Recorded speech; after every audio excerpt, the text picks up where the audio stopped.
اللہ تعالیٰ نے حضرت رسالت مآب صلی اللہ علیہ وسلم کو جن عظیم معجزات سے نوازا، ان میں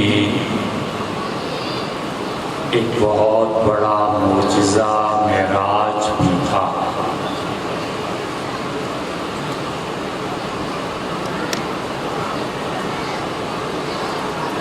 اور عالم بالا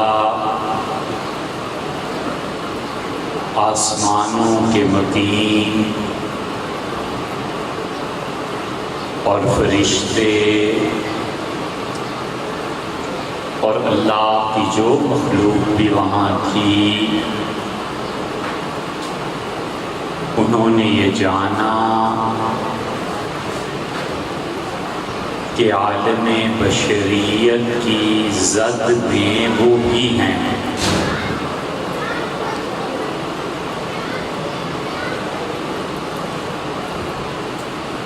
اور وہاں پہ موت کا ورود نہیں ہے، اور وہاں کسی کو موت نہیں آتی، اس لیے کہ وہاں زمانے کا اثر نہیں ہے۔ وہ جہان دن اور رات کی گردش سے بہت ماورا ہے،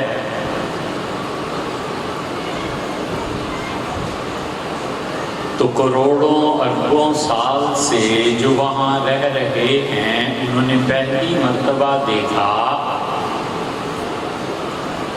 کہ ایک بشر، ایک انسان اور سید البشر حضرت رسالت مآب صلی اللہ علیہ وسلم کی وہاں تشریف آوری ہوئی ہے۔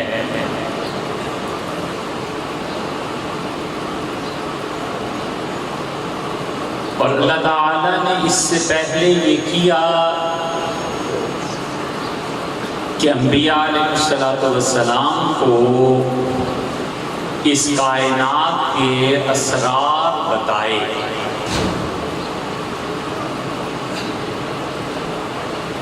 اور جس طرح ہر آدمی کی زندگی میں کوئی بھید ہوتا ہے، کوئی راز ہوتا ہے، اور مر جائے اور گھر والے سر پھوڑ لیں، وہ اپنا راز کسی کو نہیں بتاتا، اس کائنات میں بھی اللہ کے بہت سے راز ایسے ہی ہیں۔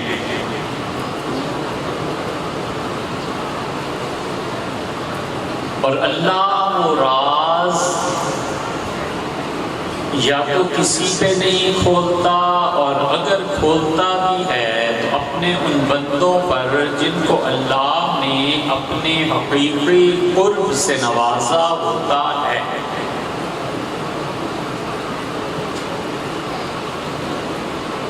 آپ کبھی غور کریں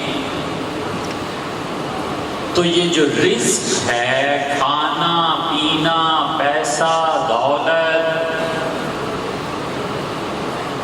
یہ اللہ کا بہت بڑا راز ہے۔ اور اللہ یہ راز انبیاء علیہ السلام پر اور اپنے خاص اولیاء مقربین رحمہم اللہ پر کھولے تو کھولے۔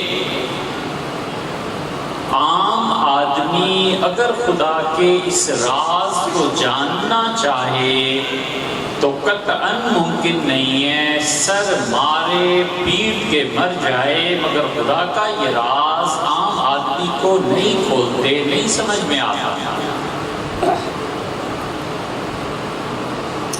ایک بھائی لاکھوں میں کھیل رہا ہے اور دوسرا فاقے میں ہے،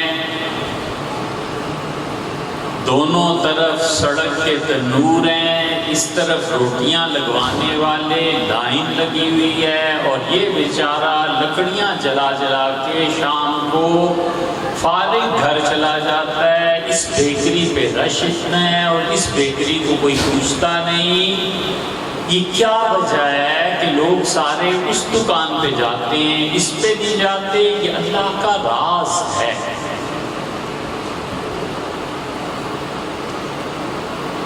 اور یہ راز نہیں سمجھ میں آتے۔ ساری عمر دعا مانگتا ہے رزق کی، وسعت کی، اور اللہ نہیں دیتا۔ اور جس کافر کو کبھی خدا کا نام لینے کی توفیق نہیں، صبح شام دودھ اور شہد کی نہریں بہہ رہی ہیں، وہ کہتا ہے اسے اتنا دیا اور مجھے کچھ نہیں دیتے۔ یہ راز ہے، وہ جانے اور اس کے کام نہیں سمجھ میں آتا۔ اسی طرح اللہ کے بہت سے راز جو اس کائنات میں ہیں، اللہ فرماتے ہیں کذالک نوری ابراہیم ملکوت السماوات والارض، اور ہم نے آسمانوں میں اور زمین پر اپنی بادشاہی کی نشانیاں اور راز ابراہیم علیہ السلام کو کھول دی۔ ہم نے انہیں دکھایا کہ دیکھو آسمان میں ہماری کیسی بادشاہی ہے، اور انہیں دکھایا کہ زمین میں دیکھو ہماری کیسی بادشاہی ہے۔ اور اللہ جب کسی شخص کو دکھاتا ہے اور کوئی راز کسی پر کھلتا ہے تو آدمی خود حیرت کے مارے گنگا ہو جاتا ہے، بتا نہیں سکتا کہ کیا دیکھا۔ ہزاروں چیزیں ہم دیکھتے ہیں، بیان نہیں کر سکتے۔ تاریک رات میں آپ گلی میں جا رہے ہیں، کسی سوچ میں آپ گم ہیں اور اچانک پاؤں میں سانپ آ گیا، ایسا شدید خوف طاری ہوتا ہے۔ گھر والے کہتے ہیں کیا ہو گیا؟ کہتا ہے میں بات بتا نہیں سکتا، کیسا خوف، کیسی دہشت طاری ہو گئی۔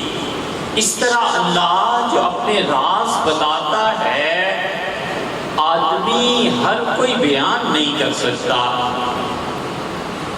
ایک بزرگ کہتے تھے کہ میں نے اللہ سے یہ پوچھا کہ اے پروردگار تیری قدرت کائنات پر کتنی ہے؟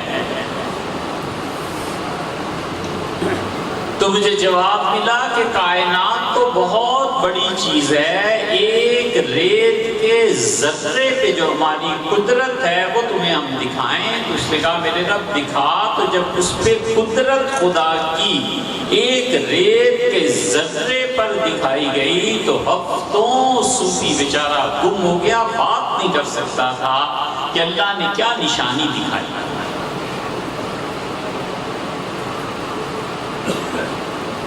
ان نشانیوں کو دکھانے کے لیے اللہ اپنے نبی صلی اللہ علیہ وسلم کو معراج میں لے گیا، اور اللہ تعالی نے فرمایا کہ لِنُرِيَهُ مِنْ آیاتنا، ہم انہیں اس لیے لے کے گئے تھے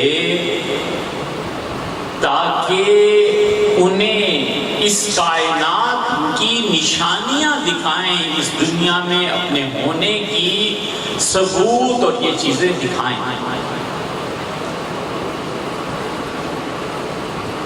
حضرت مجدد الفسانی سندھی رحمت اللہ علیہ نے مکتوبات شریف میں ایک جملہ فارسی کا لکھا ہے، اور اگر آپ اسے سمجھ سکیں تو کمال کی بات لکھی ہے۔ فرماتے ہیں ازرفتن تا بردن فرقیست عظیم،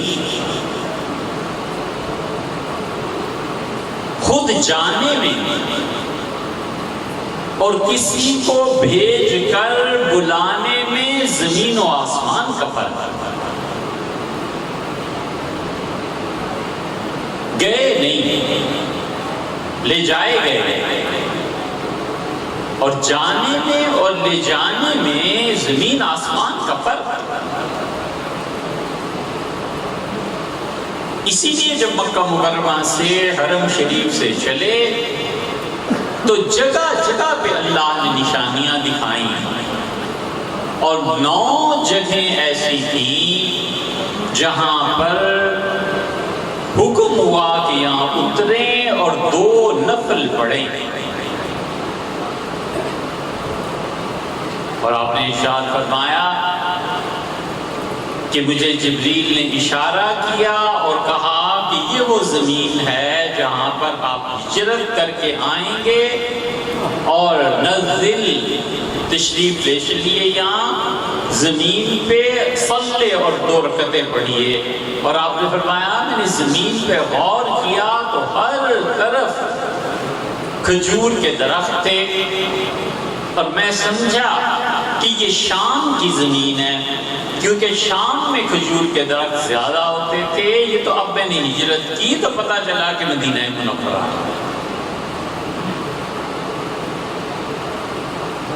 آگے چلے تو انہوں نے کہا یہاں بھی 2 رکعتیں پڑھیں. میں نے کہا یہاں کیا ہے؟ جب رکعتیں پڑھ لی تو اس نے کہا یہ وہ درخت ہے جہاں سے موسیٰ علیہ السلام ہجرت کر کے آ کے بیٹھے تھے. اور اللہ کہتا ہے کہ فلما ورد، اور جب موسیٰ علیہ السلام پہنچے تو انہوں نے دیکھا ایک بھیڑ لگی ہوئی ہے اور لوگ اپنے جانوروں کو پانی پلا رہے ہیں. اور انہوں نے دیکھا 2 لڑکیاں الگ سے کھڑی ہیں اپنے جانوروں کے ساتھ. تو انہوں نے پوچھا ما خطبکما، تمہارا کیا معاملہ ہے؟ تو انہوں نے کہا ہم پانی نہیں پلا سکتی، کمزور ہیں، حتی یصدر الرعاء، یہاں تک کہ یہ مجمع چھٹ جائے. اور موسیٰ علیہ السلام آگے بڑھے، جانور لیے اور انہوں نے پانی ان جانوروں کو پلایا اور لڑکیاں لوٹ گئیں. اور اللہ فرماتے ہیں فلما تولی الی الظل، اور جب موسیٰ پلٹے ہیں اس درخت کے سائے میں آ کر بیٹھ گئے اور کہا رب انی لما انزلت الی من خیر، میرے پروردگار جو چیز بھی آج آپ مجھے دے دیں، خیر خیریت کی کوئی چیز، فقیر، اللہ میں بھکاری ہوں، مانگنے والا. رب انی لما انزلت الی من خیر فقیر. جب دنیا چھوڑ دے اور اس پورے شہر میں ایک آدمی موسیٰ علیہ السلام کو جاننے والا نہیں تھا، جب آدمی بے سہارا ہو جائے اور آدمی کو لوگ یہ کہہ دیں کہ ناکارہ ہو بابا جی اب اس گھر میں جگہ نہیں ہے، اور جب لوگ قطع تعلق کر لیں، سب سے مؤثر دعا اور مدد حاصل کرنے کا ذریعہ یہ دعا ہے، بار بار پڑھے کہ رب انی لما انزلت الی من خیر. اور اللہ اس تنہائی میں جو چیز آپ مہربانی فرما کے دے دیں، اللہ فقیر، میں تو بندہ تیرا فقیر ہوں.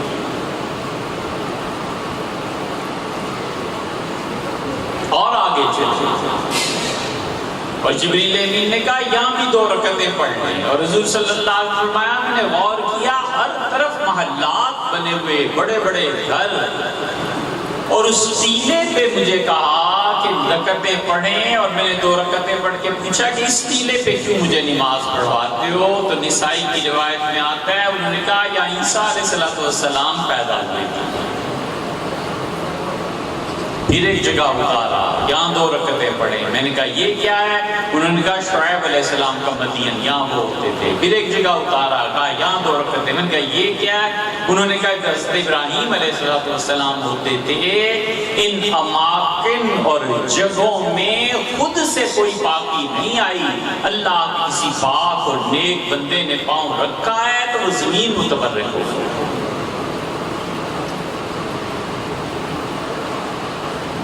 9 جگہ حضور صلی اللہ علیہ وسلم کو اتارا گیا اور کہا نماز پڑھیے. اور اسی لیے امت نے 100-125 سال پہلے جو لوگ جاتے تھے حضور صلی اللہ علیہ وسلم کی ولادت کی جگہ پر بھی 2 رکعتیں پڑھتے تھے کہ یہاں پہ حضور صلی اللہ علیہ وسلم پیدا ہوئے ہیں، عیسیٰ علیہ السلام کی پیدائش پہ حضرت رسالت بنا صلی اللہ علیہ وسلم نفل پڑھ سکتے ہیں، تو ان کا امتی خود ان کی جائے پیدائش پہ کیوں نفل نہیں پڑھ سکتا؟ یہ سب باتیں اس وقت تھیں جب تک کہ یہ سعودیہ میں وہابیت کا انقلاب نہیں آیا تھا۔ اللہ کے بندے ان جگہوں کی قدر و قیمت جانتے تھے اور احترام کرتے تھے کہ اللہ کے نیک اور پاک بندوں کے پاؤں نے اس زمین کو چھوا ہے۔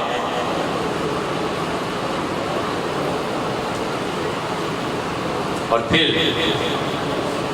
بیت المقدس تشریف آوری ہوئی اور آپ نے فرمایا میں نے اللہ تعالیٰ کے بے پناہ انبیاء علیہ السلام کو دیکھا، انگن نبی اور کوئی رکوع کر رہا ہے، کوئی سجدہ کر رہا ہے، کوئی کچھ کر رہا ہے، اور بیت المقدس سے کچھ پہلے آپ نے فرمایا کہ جبریل امین نے مجھے زمین کی طرف اشارہ کیا اور کہا یہ دیکھیں۔ تو میں نے دیکھا تو ایک آدمی اپنی قبر میں کھڑے ہو کے نماز پڑھ رہا تھا۔ تو جبریل نے کہا ھذا موسیٰ، یہ اللہ کے نبی موسیٰ علیہ السلام ہیں، قائما یصلی فی قبرہ، حالت قیام میں ہیں اور کھڑے ہو کر اپنی قبر میں نماز پڑھ رہے ہیں۔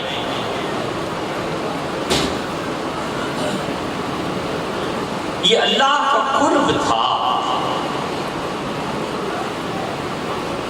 اور حضور صلی اللہ علیہ وسلم نے انہیں دیکھا کہ قبر شریف میں بھی نماز ہو رہی تھی، اور آپ نے فرمایا عمر اگر تم میرے ساتھ ہوتے تو میں دکھاتا موسیٰ علیہ السلام کی قبر کہاں ہے، وہ بیت المقدس کی اس مسجد کے بالکل پاس ہے، اور مٹی بہت زیادہ تہیں اوپر جم گئی ہیں، اور موسیٰ علیہ السلام کی قبر نیچے زمین میں چلی گئی ہے۔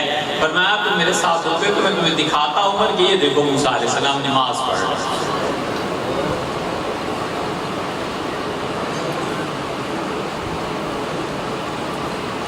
اس لیے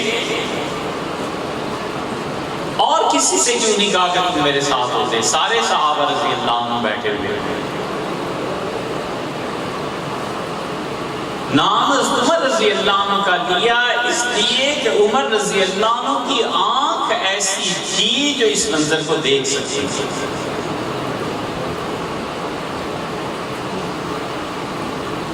ایک صاحب نے لکھا ہے کہ ہم علامہ اقبال کے پاس بیٹھے ہوئے تھے اور انگریزوں کی تعلیم کا اثر تھا، اور ایک لڑکا آیا اور اس نے کہا علامہ ایک مسئلہ کوئی حل نہیں کر سکا، مولویوں کو تو کچھ آتا نہیں، آپ کے پاس آیا ہوں آپ مسئلہ حل کریں۔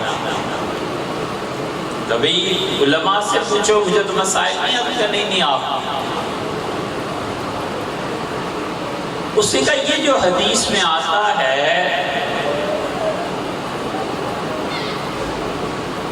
کہ حضرت عمر رضی اللہ عنہ نے کہا کہ میں رسول اللہ صلی اللہ علیہ وسلم کے ساتھ تھا اور ایک یہودی نے یہ کہا کہ آپ اللہ کے رسول ہیں، اس کا گواہ کون ہے یہ حدیث صحیح ترمذی میں آتی ہے۔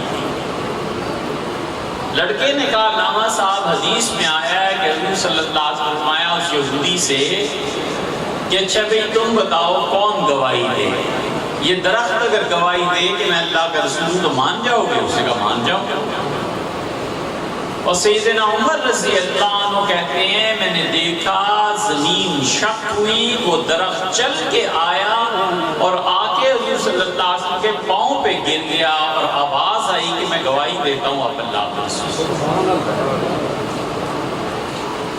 اس نے کہا بڑے بڑے مولویوں کے پاس گیا ہوں، علامہ صاحب یہ بتائیے کہ کیا درخت حضور صلی اللہ علیہ وسلم کے پاؤں پر جھک سکتا ہے؟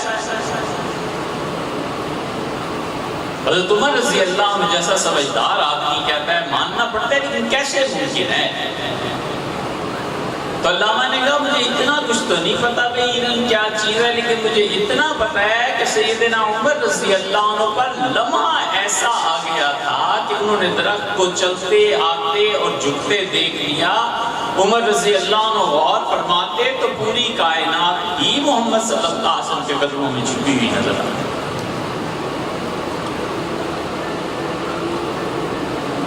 اللہ یہ نشانیاں دکھاتا ہے، اسی لیے وہ قبر کے متعلق فرمایا کہ عمر تم میرے ساتھ ہوتے تو دکھاتا موسیٰ علیہ السلام کیسے نماز پڑھ رہے ہیں۔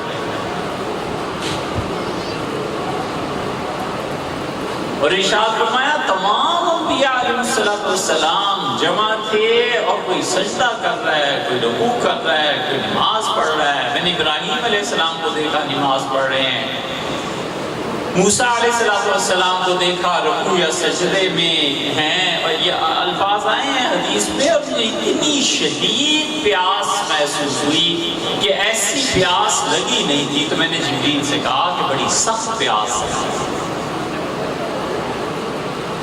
انہوں نے 3 پیالے سامنے رکھے اور ایک پیالے میں شراب تھی اور ایک میں دودھ تھا اور ایک میں شہد تھا، اور کہا کہ آپ چن لیں کس چیز سے پیاس بجھانی۔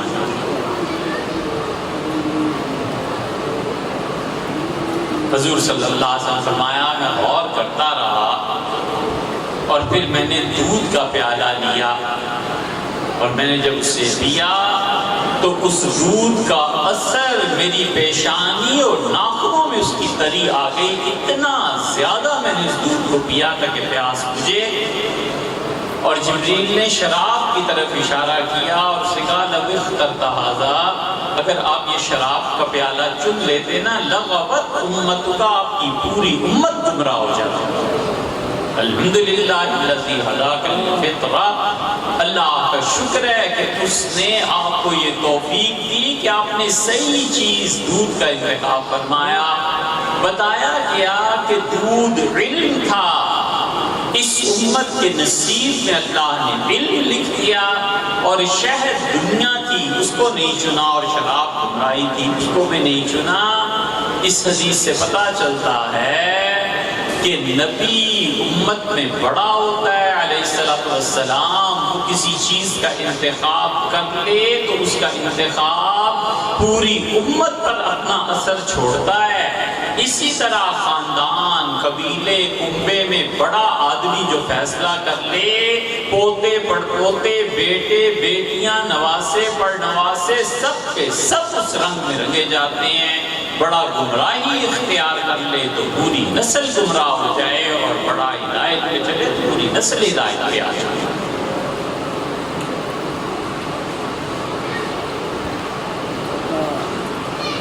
اور آپ نے فرمایا پھر میں گیا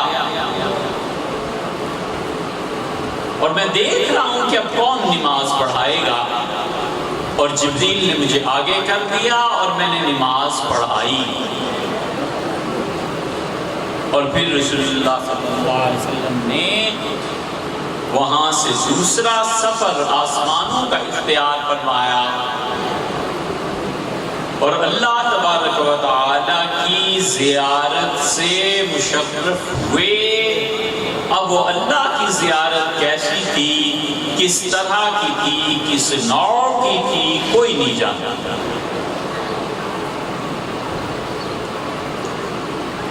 نبی کریم صلی اللہ علیہ وسلم کو خواب میں بھی معراج ہوتی تھی۔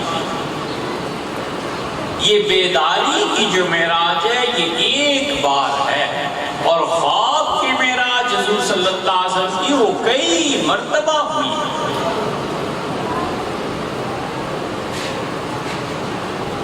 صبح کی نماز میں اتنی تاخیر سے تشریف لائے کہ صحابہ کرام رضی اللہ عنہ کہتے ہیں ہم سورج دیکھ رہے تھے کہ چڑھا ہے کہ نہیں چڑھا، اور آ کے جلدی جلدی 2 رکعتیں ہمیں پڑھا دی، اور سلام پھیرتے ہی ارشاد فرمایا کہ اپنی اپنی جگہوں پہ بیٹھے رہو، اور ارشاد فرمایا کہ دیکھو میں تہجد پڑھ کے بیٹھا ہوا، اللہ کا قرب، بڑا دخل ہے اس میں نماز۔ یہ جتنے اسلامی نظام اور خلافت اور یہ اور وہ نعرے لگاتے رہتے ہیں، سب سے پہلے ان کی نماز دیکھو۔ جو شخص نماز نہیں نہ پڑھتا وہ اسلام نافذ کرنا تو درکنار، اسے پتہ ہی نہیں ہوتا کہ اسلام چیز کیا ہے۔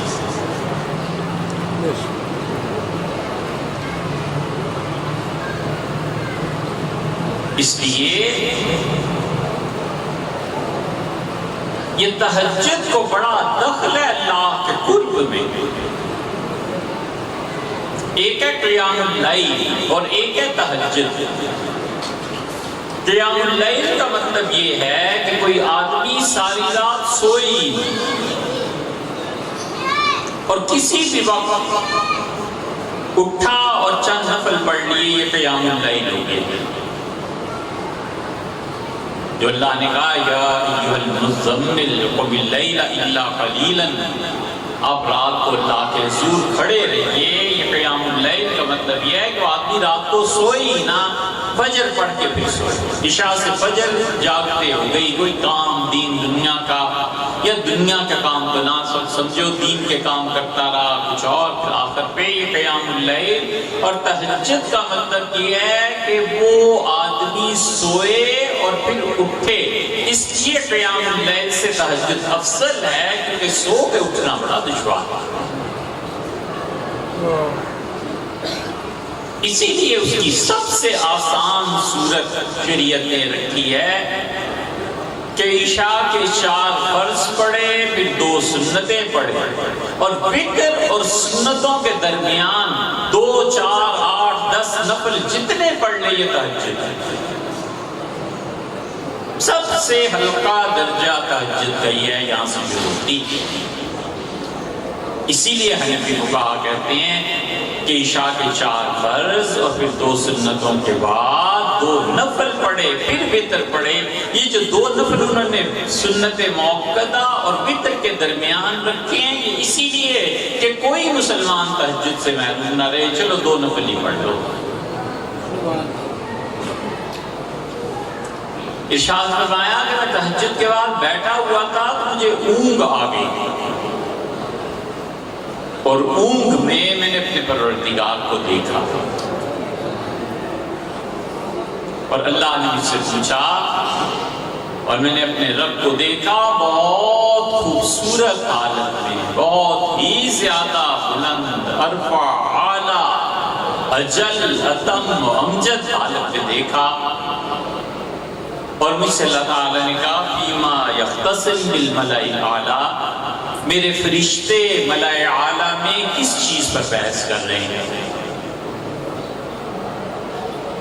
ملائے اعلیٰ کو پڑھنا ہو کہ یہ کیا چیز ہے، شاہ ولی اللہ رحمۃ اللہ علیہ نے حجت اللہ البالغہ میں بیان کیا ہے۔ میں نے کہا میرے رب مجھے نہیں معلوم، تو اللہ تعالیٰ نے اپنا دست مبارک میرے سینے پہ رکھا اور اس کی فوجدت برقہ فی ظہری، ٹھنڈک میں نے اپنی پشت میں، پیٹھ پہ محسوس کی۔ اور اللہ نے فرمایا اب فرمائیے کیا بحث ہو رہی ہے؟ میں نے کہا اللہ فرشتے یہ بحث کر رہے ہیں کہ میری امت کے گناہوں کا کفارہ کیا ہے۔ اور انہیں جواب ملا دوسرے فرشتوں کی جماعت سے کہ آپ کی امت کے گناہوں کا کفارہ یہ ہے کہ مسجد میں آ کر جماعت سے نماز پڑھیں، اور خاص طور پہ مغرب، عشاء اور فجر اندھیرے کی نمازیں مسجد میں آ کر پڑھیں، اور وضو کریں اس وقت جب دل نہ چاہ رہا۔ سخت سردی میں کون ٹھنڈے پانی سے وضو کرے، اور گرمی میں اوپر سے نل کا گرم پانی آ رہا ہے، کیا کرے؟ اور پھر میرے رب نے مجھ سے پوچھا کہ جنت کے درجے فرشتے کیا بات کر رہے ہیں؟ میں نے عرض کیا کہ اللہ فرشتے کہتے ہیں جنت میں مومن کے درجے کیسے بلند ہوں گے؟ تو مجھ سے پوچھا پھر کیا جواب ملا؟ میں نے عرض کیا اے رب وہ یہ کہہ رہے ہیں کہ جنت میں لوگوں کے درجے بلند ہوں گے، جتنا کوئی شخص زیادہ سلام کرے گا اتنا ہی جنت میں بڑا درجہ پائے گا۔ اس لیے ہمیشہ سلام کرنا چاہیے، ہمیشہ چھوٹا بڑا اٹھتے بیٹھتے حضور صلی اللہ علیہ وسلم نے یہ بتایا۔ اور دوسری چیز یہ فرما دی کہ میری امت کے درجے فرشتے کہتے ہیں جنت میں بلند ہوں گے کھانا کھلانے سے۔ اور تیسری چیز یہ بتا دی کہ کھانا کھلانا، سلام، اور رات کو اٹھ کے تہجد پڑھنا۔ اور پھر میرے رب نے مجھے کہا، یہ حدیث کی آخر پہ آیا ہے حضور صلی اللہ علیہ وسلم درسوہا، اس حدیث کو لوگوں کو سناؤ، لوگوں کو تعلیم دو۔ یا میں آپ کو سنا دی نا؟ فرمایا میرے رب نے مجھ سے کہا کہ اپنی امت کے لوگوں سے کہیے کہ نماز میں یہ دعا مانگا کریں۔ یہ بڑا خاص تحفہ ہے، ترمذی کی روایت میں آتا ہے حضور صلی اللہ علیہ وسلم میرے رب نے مجھ سے کہا کہ اپنی امت کے لوگوں سے کہیے کہ نماز میں سلام سے پہلے درود شریف کے بعد کوئی رب اجعلنی پڑھتا ہے، کوئی ربنا آتنا فی الدنیا پڑھتا ہے، کوئی کچھ فرمایا اپنی امت سے کہو کہ یہ دعا مانگا کریں، اللہم انی اسألک فعل الخیرات، اے اللہ میں آپ سے سوال کرتا ہوں، درخواست کرتا ہوں مجھے توفیق دے کہ میں نیکی کے کام کرتا تھا، وترک المنکرات، اور اللہ جو تیری نافرمانی اور گناہ کی صورتیں میری زندگی میں ہیں، اے پروردگار میں ان گناہوں کو چھوڑ دوں، میری زندگی پاک ہو جائے۔ وحب المساکین، اور اے میرے رب مجھے توفیق دے کہ میں غریب لوگوں سے محبت کروں، وان تغفر لی وترحمنی، اور اے اللہ میری پچھلی زندگی کے گناہ معاف فرما دے اور مجھ پر رحم کر، فَإِذَا أَرَدْتَ فِتْنَةً فِي قَوْمٍ، یہ دیکھو کیسی زبردست بات ہے۔ اور اے اللہ جب تو ارادہ فرما لے کہ میرے خاندان، میرے کنبے، میرے شہر، میرے قبیلے میں تو نے کوئی آفت مصیبت بھیجنی ہے، فتوفنی غیر مفتون، اللہ اس آزمائش کے آنے سے پہلے مجھے اپنے پاس بلا۔ وَأَسْأَلُكَ حُبَّكَ، اور اللہ میں سوال کرتا ہوں تیری محبت کا، وَحُبَّ مَن يُحِبُّكَ، اور اللہ جو لوگ تجھ سے محبت کرتے ہیں تیرے نیک بندے ان کی محبت بھی مجھے ملے، وَحُبَّ عَمَلٍ يُقَرِّبُ إِلَىٰ حُبِّكَ، اور اللہ وہ نیک کام کروں کہ پروردگار ان کاموں کے صلے اور جزا میں تیری محبت میرے شامل ہو۔ یہ دعا حضور صلی اللہ علیہ وسلم نے فرمایا، اللہ تعالیٰ نے مجھے دی ہے۔